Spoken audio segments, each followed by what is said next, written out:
Նախ գիտեք ինձ համար մենք մենակ մի հարցման տվյալներով չենք շարժվում, ամեն մեկն էլ հարցումներ է անում եւ այլն ունի տվյալները, մենք ունենք մեր սեփական նաեւ հարցումները։ Ինձ համար ասեմ ձեզ, որ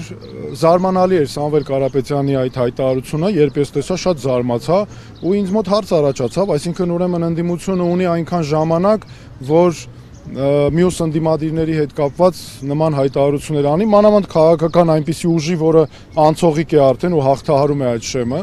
Իմ մոտ հարց առաջացավ, ինչու է Սամվել Կարապետյանը այդպիսի հայտարարություն անում, չէ՞ որ այդ հայտարարությունը վնասում է քաղաքական ուժին։ Այսինքն Սամվել Կարապետյանը չի ուզում, որ մեր քաղաքական ուժը անցնի պարլամենտ, այն պայմաններում, երբ որ մենք հաղթահարում ենք այդ շեմը։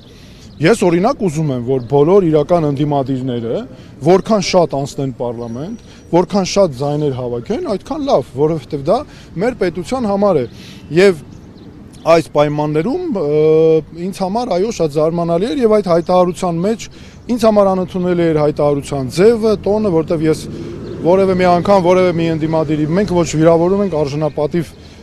միշտ պահում ենք այդ արժանապատվության ընդհանրապես վերաբերմունքը ու այնտեղ ինձ մի հայտարարություն նաև այսպես իմ ուշադրությունը գրավեց բևեռների մասին, նշվեց 4 բևեռի մասին։ Ես եթե բևեռ հասկացությունը նայում ենք ֆիզիկայի տեսանկյունից, մագնիսը ունի 2 բևեռ, երկրագունդը ունի 2 բևեռ, բայց երբ խոսում ենք 4 բևեռի մասին այս պարագայում, ինձ համար դա ոչ այլ ինչ է, քան ազդեցության գոտիների բաժանում։ Եվ այստեղ արդեն գալիս է մեր ընտրությունների տրամաբանությունը արդեն անընդունելի, որ անպայման ընտրությունները իշխանության լծակների, ռեսուրսների կռվի մասին են։ Անպայման ընտրություններում պետք է գնա խոսք փողի մասին, իշխանության մասին, որ ինչ որ բևեռներ ձևավորվեն։ Ժողովրդավարությունը ոչ ռեսուրսների կռվի մասին է, ոչ իշխանության լծակների առավել եւս տեսնում ենք այսօր իշխանությունը համատարած ինչ